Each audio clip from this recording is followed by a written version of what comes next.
Well, greetings and salutations, everybody. Welcome to the John Campea Podcast here on my YouTube channel. I'm so glad you decided to make me part of your day. I am, of course, your host, John Campea, and this is my daily show where we're talking all about things going on in the world of movies and television entertainment, the topics and things that you guys want to sit around and talk about as film fans every single day. Here's how today's show's going to go. I got a couple of topics I've picked out from the world of movie news and entertainment news, and then for the most of the show, I'm going to be taking the topics and questions that you guys have sent in to me. Now, how do you get a topic or a question on the John Campea Podcast? It's simple.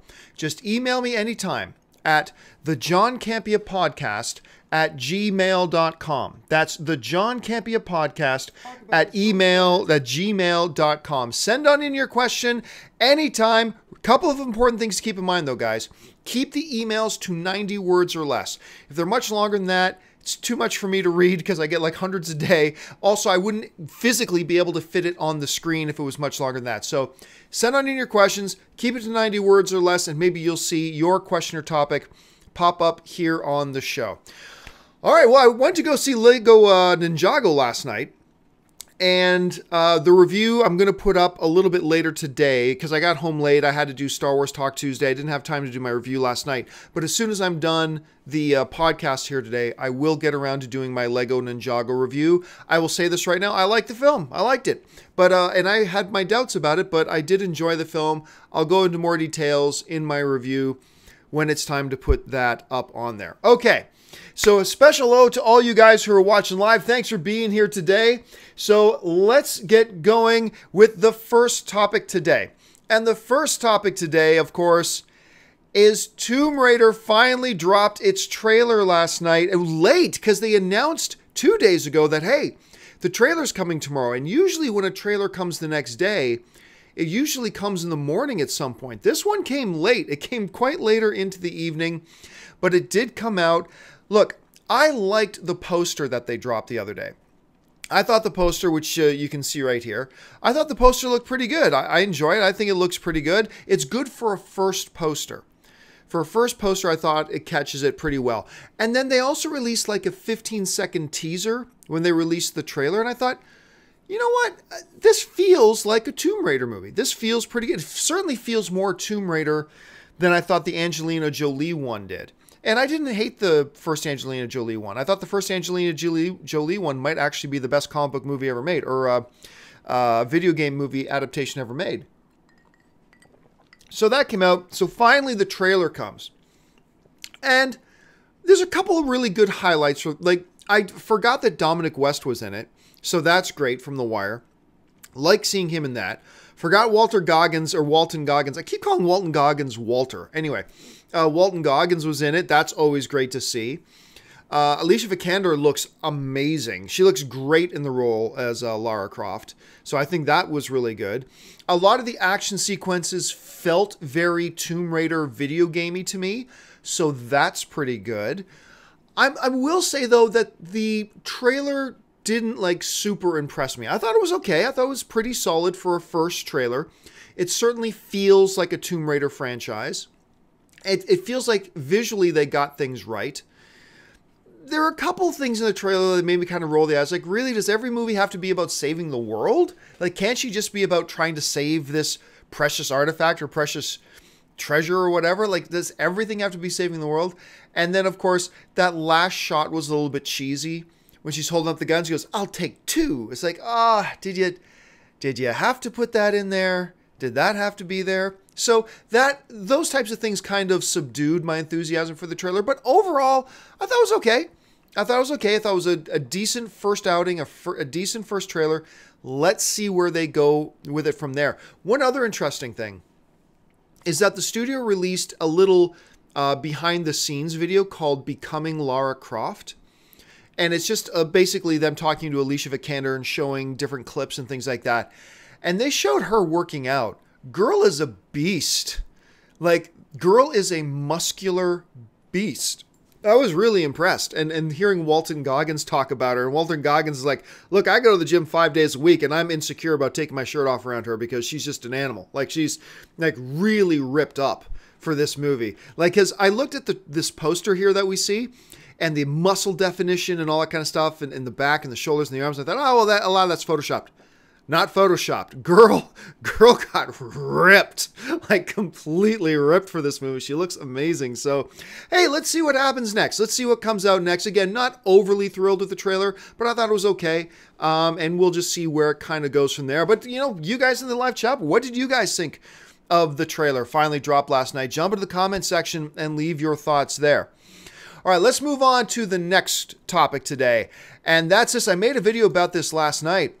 But James Cameron, now we all know he's been planning on making a brand new series of Terminator films. At least he says he is, whenever he gets done with the 45,000 Avatar films he's doing. But he was at a function last night and he announced that Linda Hamilton is coming back to play Sarah Connor again. And it's not just Linda Hamilton. Like, we got Linda Hamilton, Arnold Schwarzenegger's also coming back to reprise his role. And this was the most interesting, well, no, the most interesting thing is Linda Hamilton's coming back. But one of the more interesting things that was mentioned, and I had not heard this before. I talked to a buddy of mine who said they did say it before. I must have just missed it. But apparently, according to the report in The Hollywood Reporter, this movie is pretty much going to ignore all the other Terminators and just say it's a direct sequel to Terminator Judgment Day, to Terminator 2. So I think it sounds to me like they're pretty much just ignoring everything that happened in Terminator 3 onwards. And that it's a brand new sequel to Judgment Day. And that's all it's taking as canon. It's going to take Terminator 1 and Terminator 2 as canon. How true that report is, I'm not sure, but it does make sense. Bringing, Linda Hamilton back as Sarah Connor, you would have to retcon some things you've done in previous films, other than Terminator 1 and 2. So it does make sense to me. Whether or not this is 100% true, we'll have to wait and see. One of the things James Cameron said I thought was really kind of cool. He mentioned that, hey, you know what? We see male action stars running around and still killing bad guys in their 50s and 60s. We never see that with women. And now we're going to see that with women, which tells us that Linda Hamilton is not just going to play some small cameo role as Sarah Connor for a second. No, she's going to play a pivotal action role, which I think is great. I think that's going to be great to see a 60-year-old woman. We see 60-year-old guys doing it. As a 60-year-old woman running around still kicking ass. I think that's kind of fun. I think that's kind of cool. I'm really excited to see it. I'm just excited to see her come back. And you know what? I have been pessimistic about this whole Terminator relaunch thing because, and I still am to a degree, because it's great for James Cameron to talk about all this kind of stuff. But the fact of the matter is, I really still doubt he's going to be very involved in the movies at all. He's making like 3, 4, 5, 6, 7, 8 more Avatar films that have him booked up to like 2024. So I really don't know how involved he's going to be. Now, they say the movie's going to be based on a story outline that he wrote. That's fine. That's great. They have Tim Miller, the guy who directed the first Deadpool movie, coming on to direct it. That's great.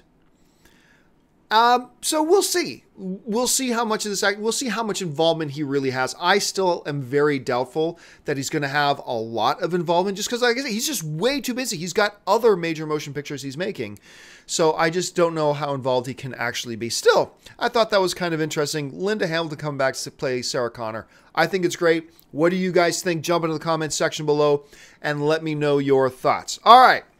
With that out of the way now, I'm going to get on to the biggest part of the show, which is the topics and questions that you guys want to talk about, that you guys have sent in to me. Now, once I'm done these 5 questions, and if you want to see what the 5 questions are, you can get a sneak peek. Look into the video description below, and you'll see what those 5 topics are that people have sent in.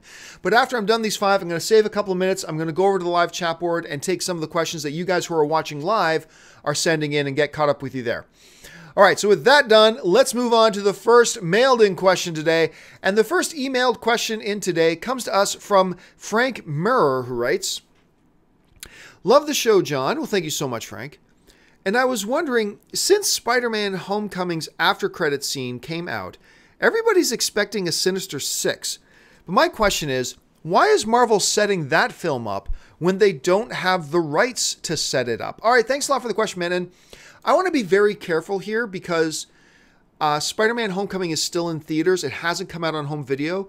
Usually, I take an attitude that it's okay to talk about minor spoilers once a video's already been out on home video for a while. Like once a movie's done its entire theatrical run and then has been on home video and available to buy on Blu-ray or to rent streaming or whatever for like a month or two, if you haven't seen a movie by then you're probably not all that interested in it.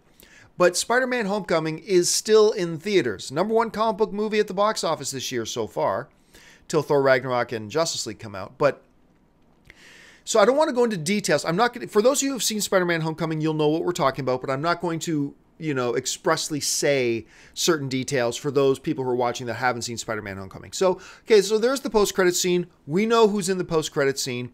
We know what happens in the post-credit scene.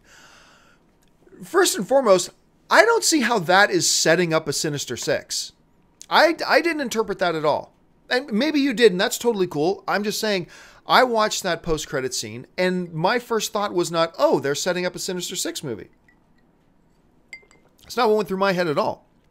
I just thought they were doing some more rounding out of the character, maybe some foreshadowing, some things that could come down the line, all that kind of stuff, which is perfectly fine. I have no problem with any of that. But again, I didn't sense they were setting up a Sinister Six movie. But let's move on to the second part of your question, which is still something that I think a lot of people have some confusion around, which is, okay, let's remove the fact that we've already established I don't think they're making a Sinister Six movie. But even if they were, asking why would Marvel be setting up a Sinister Six movie when they don't even have the rights to do it? Look, this can't be overemphasized. Spider-Man Homecoming is not a Marvel film. Spider-Man Homecoming is a Sony film made with Marvel, and Marvel functioned as the production company, much like other studios will use production companies to make movies of theirs. This is a Sony picture. Spider-Man Homecoming is a Sony picture. Yes, produced with and made with Kevin Feige, who's one of the executive producers, and the folks over at Marvel. And it does exist within the MCU. So let's just put it this way. If the post-credit scene in Spider-Man Homecoming was setting up a Sinister Six, it's not Marvel doing it, it's Sony's decision. Sony had final word over everything that happened in Spider-Man Homecoming. They worked together, they collaborated. From what I understand, and from the people that I talked to that were involved in the post-production of the movie, Sony wanted more of this kind of a movie. Marvel wanted more of this kind of movie. And what I've been told is the final product is really a compromise of the two, which is one of the reasons why I think the movie worked out so well. This really is, a lot of people, because it's the popular thing to do, want to run and give all the credit to Spider-Man Homecoming to Marvel. But the reality is Spider-Man Homecoming really was a collaborative effort between Sony and Marvel. And the final product turned out being a compromise of both of their visions that made one really good, entertaining film. And that's what makes me excited about hoping that they continue to work together, because I thought it was really interesting. Anyway, so let's just set that up. If the movie was trying to set up a Sinister Six, it's not Marvel trying to set it up. It's Marvel and Sony. It's also Sony giving their complete approval, if that's what they were trying to do. So would Marvel have the rights to just make their own Sinister Six movie? No, they do not. But that point is moot, because if that's what they were doing in the first place, it would have been with Sony's guidance and Sony's blessing anyway. So everything would have turned out in the wash just fine. So no controversy there. Everything's fine. But it just, again, leaves a big question. If you saw Spider-Man Homecoming, did you think that end credit scene was a foreshadowing of Sinister Six, or was it just a good post-credit scene that just rounded out character? I want to know what you guys think, because I don't think it had anything to do with Sinister Six, but I can have my mind changed. If you present me with a really good argument, it'll probably change my mind. All right, let's move on to the next question now. And the next question today comes to us from a Patreon supporter of mine, Mohammed Jabber, who writes, "Love the channel, watch it every day. Thank you so much, Mohammed." And his question is, my anticipation levels for Justice League are through the roof. However, do you think it's about time for the last trailer? 2 months out? Am I too excited? What do you think? Well, thanks a lot for the question, man. And there's a couple of ways of looking at that. Number one, is it time for the last trailer? No, because I think we're getting more than one more trailer. I do. I think we are getting more than one more trailer for Justice League. So let's see, this last one came out in July, August, September. So we're about 2 months removed from when the last trailer came out. I do believe we're going to get 2 more trailers. I could be wrong about that, but I think we're going to get 2 more trailers. And the first one would be pretty soon. We're now getting into that stretch where it's time to turn on the marketing machine. Get the next trailer out, and then probably about 3 weeks before the movie comes out, they put out one final trailer. 3, maybe 2 weeks before the new movie comes out, they put out one final trailer. But I will say one thing. I've had some conversations with people. Just to be frank, just to be very clear here, no one has directly said this to me. No one has outright said this, okay? Just be very, very clear. This is just my interpretation of some conversations I've had, okay? Just my interpretation. That's it. I still believe there is a chance. I wouldn't put money on it, but I still believe there's a chance we're going to get an announcement pretty soon that Warner Brothers is bumping Justice League and pushing it back, maybe into 2018. And you guys have heard me talk about this before. If that happens, I don't think that's a bad thing. If it happens, I think that just means, hey, Warner Brothers doesn't feel the movie's quite ready yet. And instead of going, good enough, just put it in theaters, it's Warner Brothers saying, you know what? We're committed to making the best movie possible for our audience. And therefore, we're not going to rush it out the door and send it out in December because we're not ready. We're going to put it out in April or May or whatever. And they very well may, I should say, be ready. They might have the movie ready to go and everything's on schedule now, and maybe it'll be ready to come out in December. That's the most likely scenario. But I still think there is a chance. I'm not going to fall over a shock in the next 2 weeks if the news hits the wire that Warner Brothers is bumping Justice League. But I just want to caution everybody that if that news comes out, and if that happens, and I'm not saying it is, again, if I had to put money on it, I'd say it's still coming out in December. But if that happens, nobody should panic.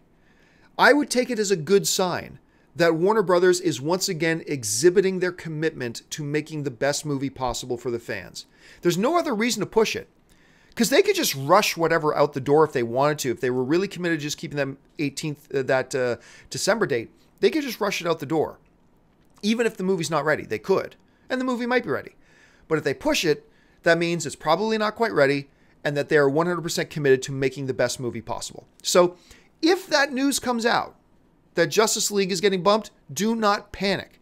Don't start going, oh my God, everything's going wrong. No. We know about all the drama. We know about the fact that, the director of the film had a tragedy, had to step away. They had a shift. They've came up with, from everything we understand, they came up with some even better and new ideas, decided to incorporate them in the movie. They've been doing a lot of reshoots. And look, this is a situation where it would be understandable if they bumped it. I hope they don't bump it. I'm ready to see Justice League in November, I should say. I'm ready to see Justice League now, because I've been saying December. I'm ready to see Justice League now. Like, I'm totally ready for it. But, I mean, if it does get bumped, don't panic. It's okay if it gets bumped. It could be good news if it gets bumped. So let's just wait and see. But as far as the trailer situation goes, yes, I do think we're going to get a new one here pretty quickly, but I don't think it's the last one. I think we will get one more after that. All right, then let's move on to the next question now. And the next question today comes to us from David Bovensiep, who writes, greetings from the Chicago burbs. Well, greetings, Chicago. On another show, someone mentioned that actors are always looking for a franchise to be a part of. Yet later, in a later one, someone mentioned that the great actors would not want to be a part of a franchise. So, do you think it's better for an actor to be part of a franchise or to stay away from them? Congratulations on the success of breaking free of corporate overlords in your profession. Well, thanks a lot for the question, man.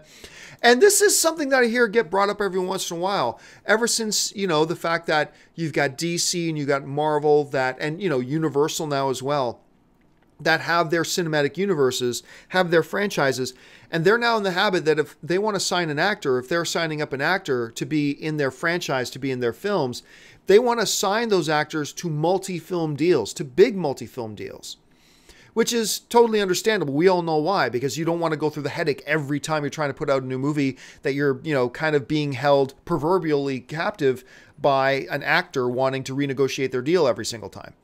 So I get it, and that's fine.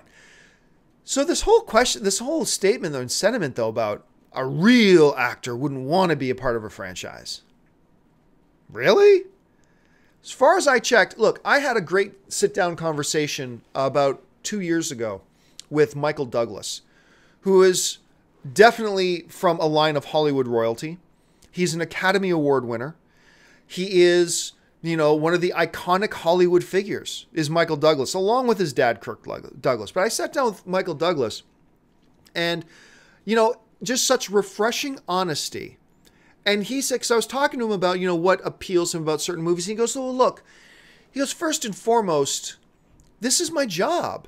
I am, and this is Michael Douglas's direct words, okay? He goes, I am an actor for hire. I'm an actor for hire. If you have a job, you need somebody to come in and act, I'm your guy. I can come in and act. And he said, that is really the mentality of most actors. So we are actors for hire. This is our profession. This is our job. It's not like, and so if there's a job and a gig, he wants to take the job and a gig. Hence we see Michael Douglas, the great Hollywood icon, is now in the MCU. He has a recurring role. He's part of a franchise now. Academy Award nominee over here, Robert Downey Jr., great actor. He's in a franchise. You want to look at me in the face and tell me Al Pacino isn't one of the truly great actors? He did a little franchise, did 3 of them called the Godfather films. You want to tell me that Al Pacino is not one of the great actors? Really? So yes, you do have the odd situation like a Joaquin Phoenix when we had the Doctor Strange situation, but that is not the norm anymore. It's not the norm where franchise films had trouble getting real big name stars and real heavyweight Hollywood talent in their films. Those days are gone now. Now we've got Captain Marvel with Academy Award winner Brie Larson playing the lead role. Now we've got comic book films with Robert Redford in them. Now we've got, so that way of thinking has to be dead and gone. Denzel Washington, one of the best actors alive today. He's in the Equalizer franchise. So they got another film of that, another Equalizer coming out. So this, I think, is kind of backward thinking. I think real actors don't want to do a franchise. No, if they play a character that they love and treasured, why wouldn't they want to go back and play him again? Are there positives and negatives to doing franchises? Sure there are. Absolutely. But they're actors for hire. They're just like you and me. They have a job. They have a profession. Their profession just happens to make them famous and make them rich, but it's still a job and a profession. So this whole notion about they shouldn't be, but I also don't think that any actor should want to get into a franchise. Well, while it's some semi-guaranteed work, there's that to be said for it. Honestly, I just don't think there's a real answer to that question. Should they, yes, get into franchise films, or should they not get into franchise films? I don't really think there's a real answer. I think if it's a job that the actor thinks is appealing, take the job. And if it lets you do 2 or 3 more, awesome. That's great. I just think we're romanticizing the role of the actor a little bit too much there. And I think Michael Douglas would agree with me. All right, let's move on to the next question.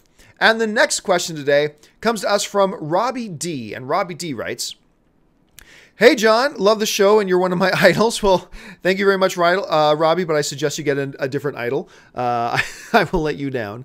My question is, have you ever had a movie you were looking forward to that accidentally got spoiled for you? If so, what movie? For me, I was stuck at a red light next to a drive-in theater while a movie was showing, and by the time I realized the movie was The Force Awakens, Han Solo got brutally stabbed. Well, that is an unfortunate set of circumstances at a red light, and there's a drive-in screen. And first of all, damn, you're lucky to still be living near a drive-in theater. I love drive-in theater. I haven't been to a drive-in theater in hell a long time. Probably 10 years. They are so rare out there now. So good for you, man, that you actually get to live close to one. That's awesome. Okay, so I'm going to say, off the top of my head, I can't think of any movie that I didn't want spoiled that got spoiled for me accidentally before I had a chance to get out to see it.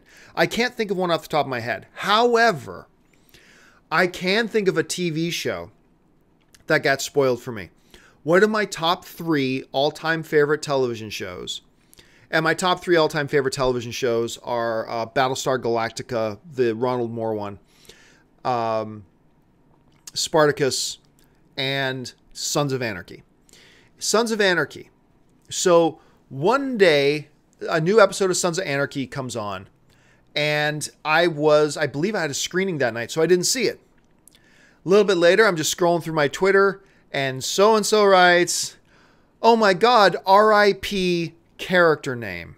I'm not going to say the character name for those of you who don't know what we're talking about, but if you do watch Sons of Anarchy, you know exactly which character I'm talking about. R.I.P. character name. I'm like, what? I'm like, he's my favorite character in the show. What are you talking about? And after that, whenever I was not watching one of my favorite shows live, I just turned my Twitter off. I just keep Twitter turned off. And nobody was trying to spoil anything. The person who spoiled it for me, they weren't trying to spoil it. I think just in their grief and enthusiasm, like, oh my God, did you see what happened to character name? And that was me slapping my head against the wall. I was pretty frustrated that I found out about that. Instead of finding it out by watching the show, I found out about it via a tweet. And that was kind of the worst example of me accidentally having something spoiled for me. I'm just curious, you guys got a story to tell about a time something got really spoiled for you? Jump in the comments section and let me know. All right, now we move on to the final question they're taken by email, and then I'm going to go over to you guys in the comments section for those of you guys who are watching live. And the final question, email question we're taking today, comes to us from Todd Spartling, who writes, "My question is this. Doesn't Star Wars and Disney placing Episode 9 1 week after Wonder Woman 2 come off a little like bullying? I get that it's Star Wars, but Wonder Woman already had its date set, and then here comes Star Wars dropping 1 week later, basically telling Wonder Woman, if you want a killer box office run, you're going to have to move. Seems a little like bullying to me. Is there no honor among studios? Couldn't Star Wars have chosen a different date?"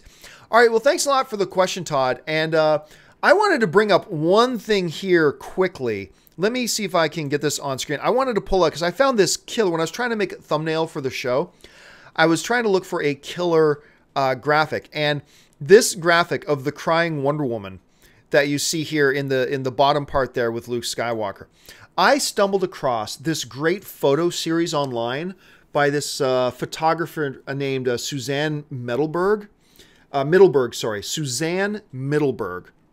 And she has this great series of photos I found online that is Wonder Woman if she was just a regular woman in everyday life. And it showed all these great pictures of like Wonder Woman happy, Wonder Woman pregnant, just sitting down on the couch watching TV, pregnant, Wonder Woman happy. And this picture was called Wonder Woman sad. And I just thought the whole photo thing was incredibly well thought out. And I was watching it and I was really inspired by it. But if you look up Suzanne Middleberg, go and find the photos. They're really quite a good series. And I thought, oh, a sad Wonder Woman. I thought it would make a good illustration of somebody getting bullied. But anyway, so the question is Star Wars, Wonder Woman, Warner Brothers and Wonder Woman had their date set. I believe it's December 13th, 2019. Had their date set, and then here comes Star Wars saying, we're going to move our dates, and we're going to move it to September. Or sorry, we're going to move ours to December as well. Is that unfair? And I'm just going to look up a little bit of information here. Is that unfair? And is that in some way bullying? Like, is this Disney saying, yo ho ho, here we come, get out of our way? Is that what they're doing? Or is it something a little bit different? Is it something a little bit not like that? Here's the bottom line for me. Saying, well, don't studios have any honor? Couldn't they have chose a different release date? Well, okay, maybe, but keep this in mind too. Wonder Woman put its flag in the ground on December 13th, 2019, when other movies were already planned in December. Most notably, Sony had planned, I believe it was December 18th, 2019, Sony had already announced that they were going to do a Masters of the Universe movie December 18th. Doesn't DC Doesn't Warner Brothers have any honor? Why would they come along and try to bully Masters of the Universe by putting their movie, even worse, 1 week before their Masters of the Universe movie comes out? Masters of the Universe was there first. Is Warner Brothers and DC bullying Sony and bullying the Masters of the Universe movie? Trying to say, well, if you want to have a big box office Masters of the Universe, you better move because you can't stand up to Wonder Woman 2, and it can't. I think Masters of the Universe, forget Star Wars, I think Masters of the Universe has to consider moving if that movie even happens, and I have my doubts that movie's even going to happen. But if that movie even happens, Masters of the Universe has got to move. You cannot open your movie 1 week after and be that genre of movie that's going to be the same demographic of audience you're going after as is going after Wonder Woman. Wonder Woman is going out to see Wonder Woman 2. You got to move. You got to move that date. So was Wonder Woman bullying Masters of the Universe? Was Wonder Woman bullying around He-Man? Obviously no. Look, the studios need to do what is best for their movie. It has nothing to do about the other movies. Yeah, you want to be aware of what's opening around you, but that's for your own self-interest, not for the interest, well, we don't want to affect that Paramount movie. Let's be... No. You pick a date that is best for your movie and you put it there. That's what you do. Star Wars decided, you know what? With everything that we've been changing, we need to bump release dates. We've had great success in December. December is the place for us to put our Star Wars movie. I guarantee you that's all the discussions they had. It wasn't anything about Wonder Woman. They don't care what other movie is there. Just like Masters of the Universe didn't care if anything else was in December. They're putting their flag down there. Wonder Woman didn't care that Masters of the Universe was coming out 1 week there. Wonder Woman and the people, Warner Brothers, thought what is best for our Wonder Woman movie. And you can debate whether they're right or wrong, but they felt what is best for our Wonder Woman movie is to release 1 week before Masters of the Universe in December. That's not Wonder Woman trying to stick it to Sony. They picked a release date. Every movie that comes out has another movie opening on that same day. So all studios do is act in their own best self-interest. That's all they're doing. That's all Warner Brothers did when they picked the date. That's all Star Wars did when they picked their date. It's as simple as that. So no, I don't believe Disney even cares that Wonder Woman is there. I certainly do not think this was a situation of them bullying. And if you want to say, well, Wonder Woman was there first. Well, if that's the case, then Wonder Woman shouldn't be there either because Masters of the Universe was there first. So you can't play that game because you have weeks now where like 4 or 5 wide release films come out on the same day. Just forget, being separated. It's a big amount of films that come out every year. And there's certain prime times to release. Summer, Christmas. Those are the prime release areas. If you're going to release your movie in the Christmas season, you have to make the decision knowing that the odds are there are going to be other big films that want to release in that Christmas season because it's a big release season. If you want to release your movie in June, that's fine. But you're going to have to realize that by placing your flag in June, you got to understand that there are going to be other big movies that also want to release in June. And it's not about any studios trying to bully other studios. It's just about studios making decisions that are best for their film. So no, I disagree with you completely that it's bullying or that Star Wars should respect that Wonder Woman was there first. No, two studios should announce whatever release date they want. And if there's some conflict, then let them work that out later. But you do what is best for your movie and for your property. That's the way I see it at any rate. Maybe you guys have a different opinion. Jump into the comments section below and let me know your thoughts. And again, I want to highlight, because I just love the photos so much, check out the photographer Suzanne Medelberg and look up her Wonder Woman photos. They're really, really cool. I don't know why. I just got a real kick out. I thought just the concept of them was really cool. Go and check those out. All right, guys, with that out of the way, I'm now going to move on to taking your questions. For those of you who are watching live, I'm going to take a few minutes here and take some of your live questions. Now, this is always a little bit awkward because I'm trying to do the show while also reading the sidebar here a little bit. So that's going to be a little bit tricky. So forgive me if it's a little bit awkward. Let's see. The first question, or the first thing that comes in, is a lot of people talking about this. It's Medi added Yeti writes, Watch the Punisher trailer. Yeah, just before I started the show, I noticed, oh my gosh, a new Punisher promo came out. But I'm 1 minute away from having to start the show, so I have not watched the Punisher teaser yet. I've not watched the Punisher promo yet. I will watch that as soon as I'm done, and I will probably talk about it on tomorrow's show. Absolutely. But I'm seeing a lot of people talking about it and really loving it. Let's see. Which will make more at... Oh, this one comes from Justice Beasley, who writes... Which will make more at the box office next year? Jurassic World: The Fallen Kingdom or Avengers Infinity War? Avengers Infinity War will make more at the box office next year. Jurassic World: Fallen Kingdom. I mean, the first Jurassic World, amazing, blew everybody's expectations away. I really enjoyed it, but there are a lot of people who didn't like the film. I think Jurassic World: Fallen Kingdom is going to make a hell of a lot of money at the box office. Hell of a lot of money at the box office. But I don't think it's going to make as much money at the box office as the first Jurassic World did. I could be wrong about that. Easily I could be wrong. And maybe I'll change my mind once I see the trailers. Maybe the trailers come out and be some of the greatest trailers ever, and that'll change things. But as of right now, I don't think Jurassic World: Fallen Kingdom makes as much money as the last Jurassic World movie. Whereas I think Infinity War, I don't think it'll hit the $2 billion club, but I think it's got an outside shot. I think $1.5 billion is certainly reasonable. And $2 billion is a possibility. It's a possibility. So I'm going to go Avengers Infinity War. We'll probably take that one. That's my guess at any rate. Let's see. Isaac Benjamin writes, John, why are Avengers 3 and 4 considered two different movies? Both of them have Thanos and Infinity Stones.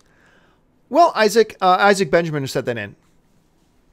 Why is Raiders of the Lost Ark and The Last Crusade considered two different movies?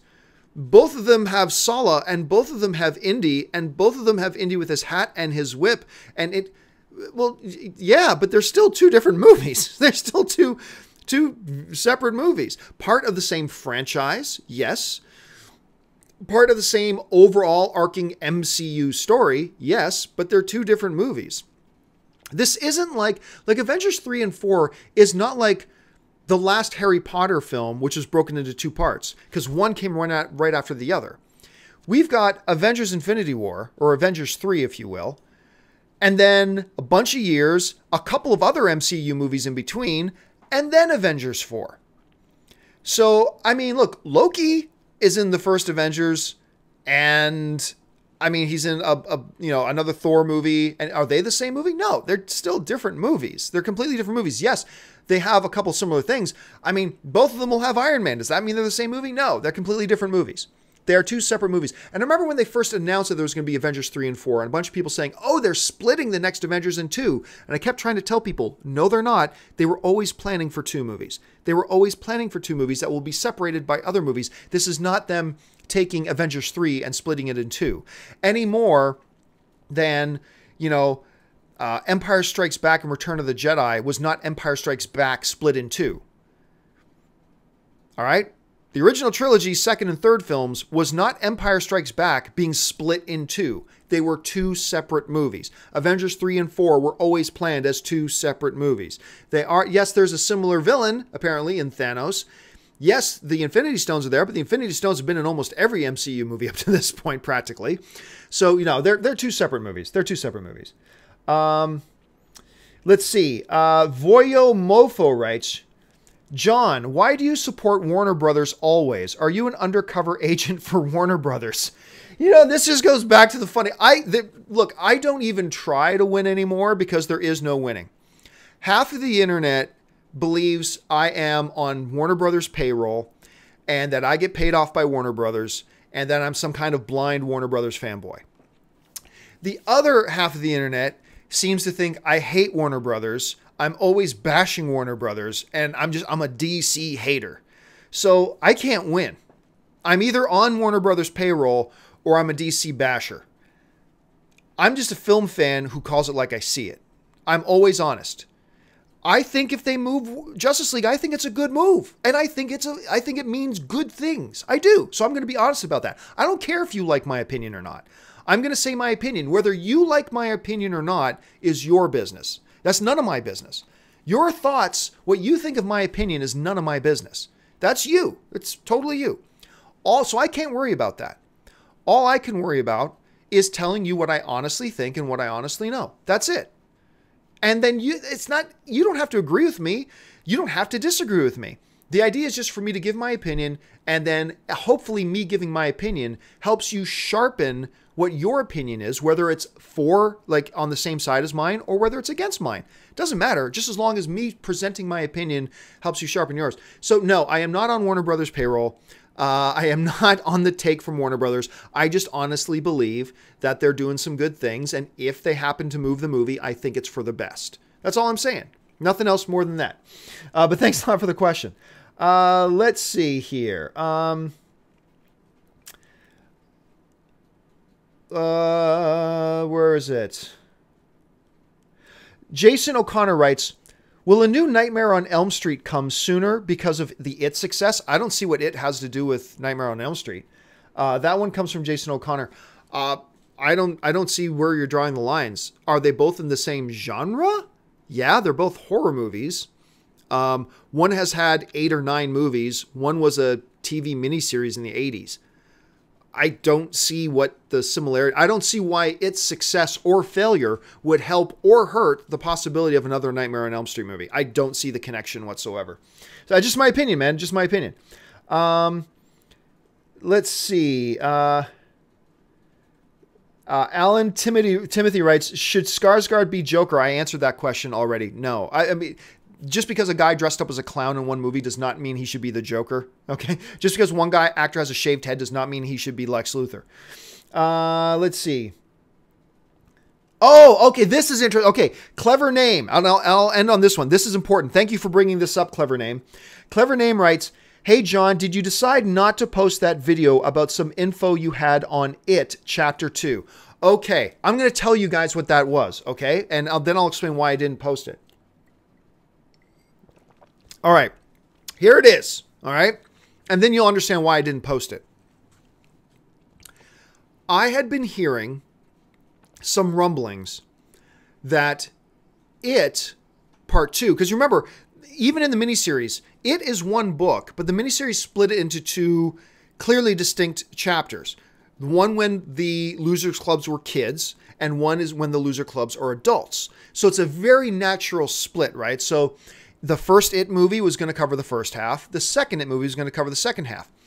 I had heard some rumblings that Lionsgate and the production companies were contemplating splitting, speaking of splitting movies, splitting It Part 2 into 2 separate films. Like taking the second half of the It book and splitting into 2.